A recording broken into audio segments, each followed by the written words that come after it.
Okay, તો control panel, બરાબર. Control panel કે જે મશીન છે એ મશીનને કંટ્રોલ કરવા માટે કંટ્રોલ પેનલનો ઉપયોગ થતો હોય છે, બરાબર છે.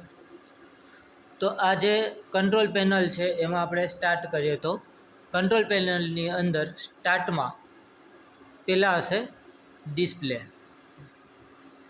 જે ડિસ્પ્લે જે આપણે મશીનને કંટ્રોલ કરતા હશે તો એ મશીનની કંટ્રોલ પેનલની અંદર સ્વિચથી આપણે એને કંટ્રોલ કરતા હશે. જે સ્વિચ દબાવશે એ પ્રમાણે મશીન કામ કરશે.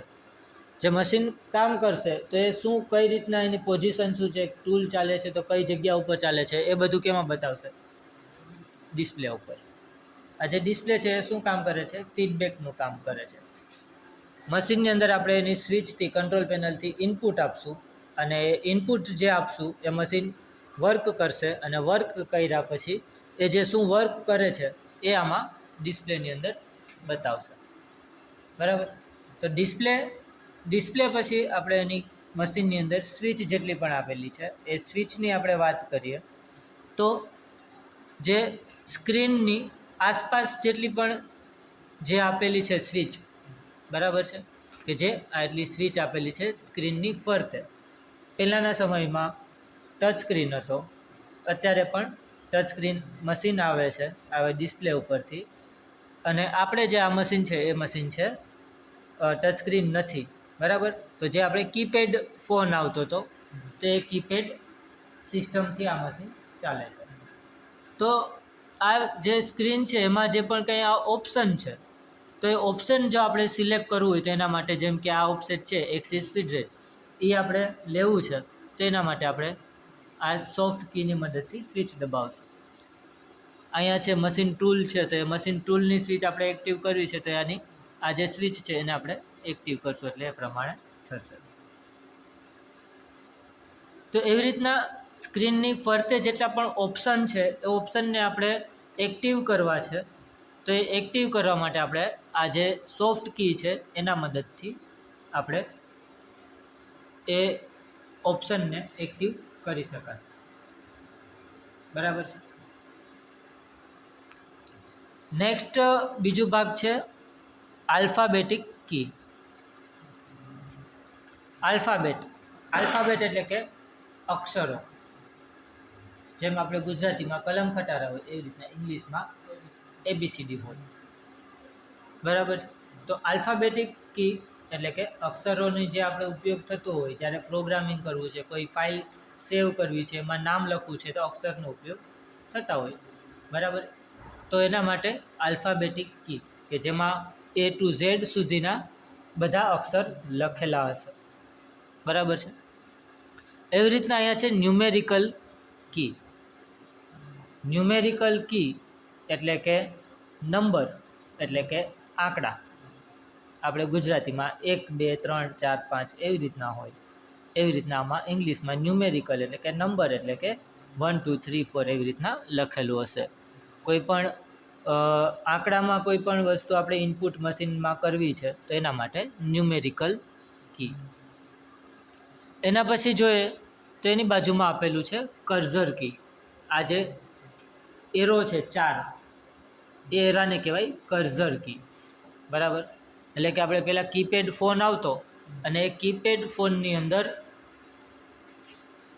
આપણે બટનથી આપણે કોઈ પણ સિલેક્ટ ઓપ્શન કરવું હોય, ઉપર જવું છે, નીચે જવું છે, તો આપણે શું કરતા કે જે ઓકે કરવું હોય તો એમાં વચ્ચેનું બટન દબાવતા, સાઈડમાં જવું તો સાઈડનું બટન દબાવતા. એવી રીતના આ ડિસ્પ્લે ઉપર ક્યાંય આપણે ઓપ્શન લેવું છે, બરાબર, ઉપર જવું છે, નીચે જવું છે, તો એના માટે આપણે આ કર્સર કીનો ઉપયોગ કરશું. ઉપર જવું હોય તો ઉપરનો એરો, નીચે જવું નીચે, સિલેક્ટ કરવું હોય તો એનું વચ્ચેનું જે સ્વિચનું બટન છે એનો ઉપયોગ કરશું, બરાબર.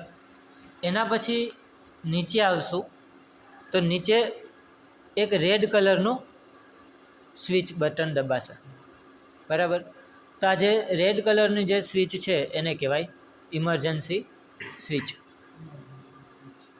ઇમરજન્સી સ્વિચ એટલે કે મશીનની અંદર કોઈ પણ પ્રકારનો ફોલ્ટ આવ્યો હોય, કોઈ પણ એક્સિડન્ટ થયું હોય, કંઈ અલગ પ્રકારનો અવાજ આવ્યો હોય તો શું કરવું પડે? એને ઇમરજન્સી સ્વિચ દબાવી દેવી પડે. આ બટન છે એ પુશ કરવાનું છે, એટલે કે આ બટનને દબાવી દેશું એટલે જે પણ સ્થિતિમાં મશીન હશે એ સ્થિતિમાં મશીન સ્ટોપ થઈ જશે અને ઉપર રેડ લાઇટ થશે. બરાબર છે. આ બે કંટ્રોલર છે. રેગ્યુલેટર જેમ આપણે પંખામાં હોય, રેગ્યુલેટર ફાસ્ટ કરીએ 5 ઉપર લઈએ તો પંખો ફાસ્ટ ફરે, ધીમું કરીએ તો પંખો ધીમો ફરે. એવી રીતના આ બે રેગ્યુલેટર છે. એક છે એ સ્પિન્ડલ માટે છે કે જે સ્પિન્ડલ જે ફરે છે, બરાબર, તો એને ફાસ્ટ ફેરવવું, ધીમું ફેરવવું, બરાબર. આ સ્પિન્ડલને ફાસ્ટ ફેરવવું હોય કે ધીમું ફેરવવું હોય તો એ આ સ્પિન્ડલ રેગ્યુલેટર ઉપરથી ફાસ્ટ અને ધીમું ફરી શકે. બીજું રેગ્યુલેટર જે છે એ ફીડ માટેનું છે. ફીડ એટલે કે આ જે ટૂલ છે એ ચાલે છે, ટૂલ ચાલે છે, બરાબર, તો એ કેટલી સ્પીડમાં ચલાવવું છે. આ જે સ્પિન્ડલ છે તો એ શું કરે, ફરે, તો એને ફાસ્ટ ફેરવવું હોય કે ધીમું ફેરવવું હોય તો આ સ્પિન્ડલના રેગ્યુલેટરથી આપણે એને કંટ્રોલ કરી શકીએ.